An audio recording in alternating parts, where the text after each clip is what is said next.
മക്കളെ, ഞാൻ സ്വാതി, കോഴിക്കോട് മെഡിക്കൽ കോളേജിലെ സെക്കൻഡ് ഇയർ MBBS സ്റ്റുഡൻ്റ് ആണ്. Doctor JP's ക്ലാസ്സസിലെ മെൻറ്ററാണ്. ഈ വീഡിയോയിൽ പറയാൻ പോകുന്നത് ടൈം മാനേജ്മെൻറ്റിനെ പറ്റിയാണ്. ഇപ്പോൾ 2025 നീറ്റിന് വേണ്ടിയിട്ട് കുറേ പേരൊക്കെ റിപ്പീറ്റേഴ്സ് പ്രോഗ്രാമിൽ പോയിട്ട് തുടങ്ങിയിട്ടുണ്ടാവും.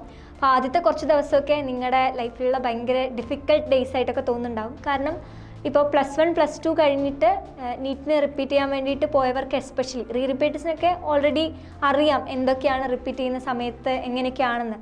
അപ്പോൾ നിങ്ങൾ ആദ്യമായിട്ട് റിപ്പീറ്റ് ചെയ്യാൻ വേണ്ടി പോയവർക്ക് ഈ കുറച്ച് ദിവസങ്ങൾ ഭയങ്കര ഡിഫിക്കൽട്ടായിട്ടൊക്കെ തോന്നുന്നുണ്ടാവും.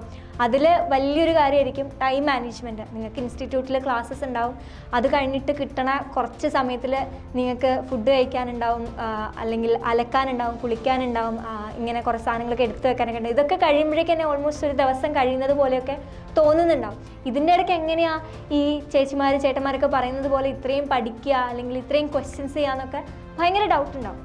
അതായത് ടൈം മാനേജ്മെൻറ്റ് എന്ന് പറയുന്നത് ഇറ്റ്സ് ആക്ച്വലി എ സ്കിൽ. നമ്മുടെ കയ്യിലുള്ള വലിയൊരു അസറ്റ്, അല്ലെങ്കിൽ ഇപ്പോൾ നിങ്ങളുടെ കയ്യിലുള്ളൊരു കറൻസി എന്നൊക്കെ പറയാം. ഇപ്പോൾ നിങ്ങളുടെ കയ്യിലുള്ളൊരു പൈസ പോലെയാണ് ഈ ഒരു ടൈം എന്ന് പറയുന്നത്. ആ ടൈം നിങ്ങൾ എത്ര നല്ല രീതിക്ക് യൂട്ടിലൈസ് ചെയ്യുന്നോ, എത്ര നല്ല രീതിക്ക് ആ ടൈമിൽ ഓരോ കാര്യങ്ങൾ നിങ്ങൾ വീതിച്ച് കൊടുക്കുന്നോ, ഓരോ കാര്യങ്ങൾ ചെയ്യുന്നോ, അത്രയും നല്ലൊരു മാർക്സിലോട്ട് ഫൈനൽ നീറ്റിലേക്ക് നിങ്ങൾക്ക് എത്താൻ പറ്റും. അത് പല ടൈപ്പ് ഓഫ് ആൾക്കാരുണ്ടാവും. ഇപ്പോഴേ നല്ലോണം പഠിക്കാൻ വേണ്ടിയിട്ട് നോക്കിയിട്ട് ടൈമൊന്നും കിട്ടാത്ത പോലെ തോന്നുന്നവരുണ്ടാവും. അവരെന്തൊക്കെയാണ് ചെയ്യേണ്ടതെന്ന് ഞാൻ പറഞ്ഞുതരാം. വേറൊരാൾ ഇപ്പോൾ വേറൊരു ടൈപ്പ് ഓഫ് ആൾക്കാർ ഇപ്പോൾ ഭയങ്കര ചില്ലായിരിക്കും. ഇനി ഇഷ്ടംപോലെ സമയമുണ്ടല്ലോ, ഒരു കൊല്ലം കഴിഞ്ഞിട്ട് നടത്താൻ പോകുന്ന എക്സാമിനാണ് ഞാൻ പഠിക്കാൻ പോകുന്നത്, അപ്പോൾ ഇപ്പോൾ ഒന്നും കുറച്ച് കളിച്ചാലൊന്നും കുഴപ്പമില്ല, ലാസ്റ്റിലോട്ടൊക്കെ ഇരുന്ന് പഠിക്കാം എന്നൊക്കെ തോന്നുന്ന കുറച്ച് ടൈപ്പ് ഓഫ് ആൾക്കാരുണ്ടാവും. അപ്പോൾ ഈ രണ്ട് ടൈപ്പ് ഓഫ് ആൾക്കാർക്കും വേണ്ടിയിട്ടാണ് ഈ ഒരു വീഡിയോ ചെയ്യുന്നത്. ആദ്യം ഞാൻ രണ്ടാമത്തെ ടൈപ്പിൽ നിന്ന് തുടങ്ങാം. ഇപ്പോൾ കുറേ സമയമുണ്ടല്ലോ, ലാസ്റ്റിലോട്ടൊക്കെ പഠിച്ചാലോ എന്ന് നിങ്ങൾ വിചാരിക്കുന്നുണ്ടെങ്കിൽ നിങ്ങൾ വളരെ വലിയൊരു മണ്ടത്തരാണ് നിങ്ങളുടെ ഫ്യൂച്ചർ സെൽഫിൻ്റെ അടുത്ത് തന്നെ ചെയ്യുന്നത്. അപ്പോൾ നിങ്ങൾക്ക് അത്രയും ആഗ്രഹമാണ് നിങ്ങളെ ഒരു വൈറ്റ് കോട്ടിലും സ്റ്റെത്തസ്കോപ്പൊക്കെ ഇട്ടിട്ട് ഒരു ഡോക്ടറിൻ്റെ വേഷത്തിൽ കാണാൻ നിങ്ങൾക്ക് അത്രയും ആഗ്രഹമാണ്. പക്ഷെ നിങ്ങൾ നിങ്ങളുടെ അടുത്ത് ചെയ്യുന്ന വലിയൊരു തെറ്റാണ് ടൈം നല്ല രീതിക്ക് യൂട്ടിലൈസ് ചെയ്യാണ്ടിരിക്കുക. അല്ലെങ്കിൽ ഇപ്പം ഇൻസ്റ്റിറ്റ്യൂട്ടിലുള്ള ഫ്രണ്ട്സൊക്കെ ഉണ്ടാകും, കുറേ പേര് ഫ്രണ്ട്സിനൊക്കെ ഉണ്ടാക്കാൻ വേണ്ടിയിട്ടൊക്കെ റിപ്പീറ്റ് ചെയ്യാൻ വന്നിട്ടുണ്ടാകും. അപ്പോൾ കുറേ സംസാരിച്ചിട്ടൊക്കെ കുറേ സമയമൊക്കെ പോകുന്നുണ്ടാവും. അപ്പം നിങ്ങൾ ഇപ്പം ആ ഒരു സമയത്തിൻ്റെ വില മനസ്സിലാക്കില്ല.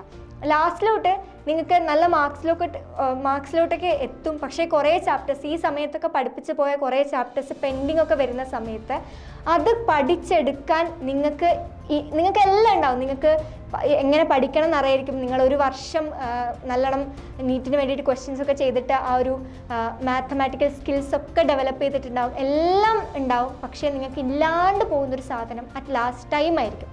അപ്പം ടൈം എന്ന് പറയുന്നത് അത്രയ്ക്കും ഇമ്പോർട്ടൻ്റ് ആയിട്ടുള്ളൊരു കാര്യമാണ്. നീറ്റിൻ്റെ ഈ ഒരു പ്രിപ്പറേഷൻ ടൈമിൽ പഠനം മാത്രമല്ല, ടൈം മാനേജ്മെൻറ്റും സ്ട്രെസ് മാനേജ്മെൻറ്റും നിങ്ങൾ ഉണ്ടാക്കിയെടുക്കേണ്ട സ്കിൽസ് തന്നെയാണ്. ഇനി രണ്ടാമത്തെ ടൈപ്പ് ഓഫ് ആൾക്കാരുണ്ടാവും. അതായത് പഠിക്കാൻ കുറേ നോക്കുന്നുണ്ട്, എല്ലാം ശ്രമിക്കുന്നുണ്ട്, പക്ഷേ ഒന്നിനും സമയം കിട്ടുന്നില്ല.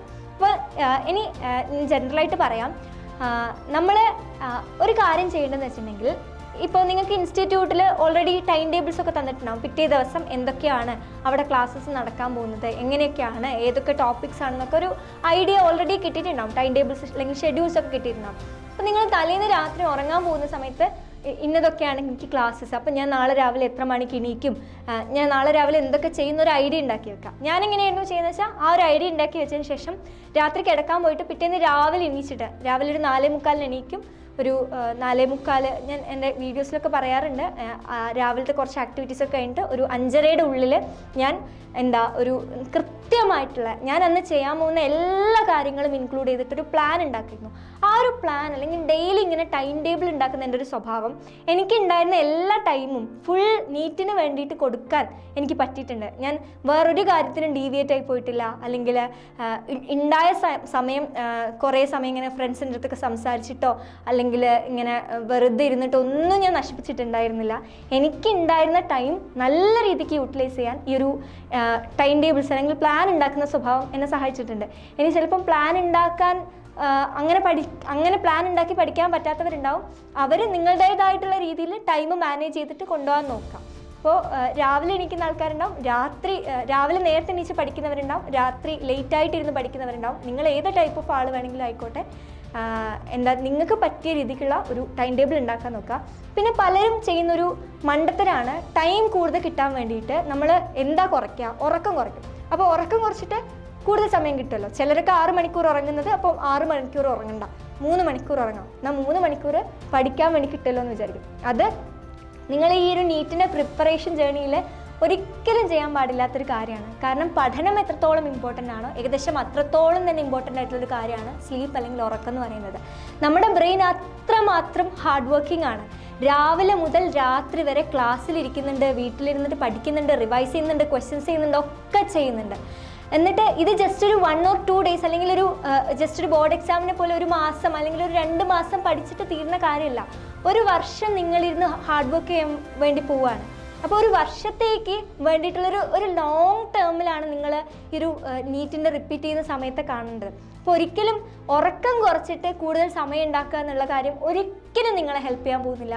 കാരണം നിങ്ങളുടെ ബ്രെയിനിന് ആഡ്ക്വേറ്റ് എമൗണ്ടിൽ സ്ലീപ്പ് കിട്ടിയിട്ടുണ്ടെങ്കിൽ മാത്രമാണ് പിറ്റേ ദിവസം നിങ്ങൾ തലേന്ന് എത്രത്തോളം ഹാർഡ് വർക്ക് ചെയ്തിട്ടുണ്ടോ അത്രയും രീതിക്ക് പിറ്റേ ദിവസവും നിങ്ങൾക്ക് പഠിക്കാൻ പോകുള്ളൂ. അപ്പോൾ ഒരിക്കലും സമയം ലാഭിക്കാൻ വേണ്ടിയിട്ട് ഉറക്കം കട്ട് ചെയ്യരുത്. മറിച്ച് സമയം ലാഭിക്കാൻ വേണ്ടിയിട്ട് നിങ്ങൾ എന്ത് ചെയ്യുക വെച്ചിട്ടുണ്ടെങ്കിൽ ഇങ്ങനെ അതിൻ്റെ ഇടയ്ക്ക് കുറേ സമയത്ത് നിങ്ങളെ ഫോക്കസൊക്കെ മാറിപ്പോകുന്നുണ്ടാകും. അങ്ങനെ ഫോക്കസ് പോകുന്ന സമയങ്ങൾ കുറയ്ക്കാൻ നോക്കുക. അതുപോലെ തന്നെ ഫ്രണ്ട്സൊക്കെ ആയിട്ട് അനാവശ്യമായിട്ട് സംസാരിച്ചിരിക്കുന്ന സമയം കുറയ്ക്കാൻ നോക്കുക. പിന്നെ ഇപ്പോൾ നമ്മൾ ഹോസ്റ്റലൊക്കെ ആകുമ്പോൾ അലക്കാനൊക്കെ, ചില ഹോസ്റ്റലിൽ നിന്ന് വാഷിംഗ് മെഷീൻ ഒന്നുമില്ലെങ്കിൽ അലക്കാനൊക്കെ പോകുന്നുണ്ടെങ്കിൽ നമ്മൾ അലക്കാനൊക്കെ വേണ്ടി കുറേ സമയം എടുക്കാണ്ട് ഒക്കെ സമയം ചുരുക്കി കൂടുതൽ സമയം പഠനത്തിന് വേണ്ടിയിട്ട് കൊടുക്കാൻ നോക്കാം. പിന്നെ വേറൊരു കാര്യം, ഒരു 2-3 മണിക്കൂർ അറ്റ് എ ടൈം ഇരുന്ന് ഒറ്റ സ്ട്രെച്ചിൽ പഠിക്കുന്നതിന് പകരം ഒരു 1 മണിക്കൂർ പഠിക്കുക, ഒരു 5 മിനിറ്റ് റെസ്റ്റ് എടുക്കുക, അടുത്തൊരു മണിക്കൂർ പഠിക്കുക, അടുത്തൊരു 5 മിനിറ്റ് റെസ്റ്റ് എടുക്കുക.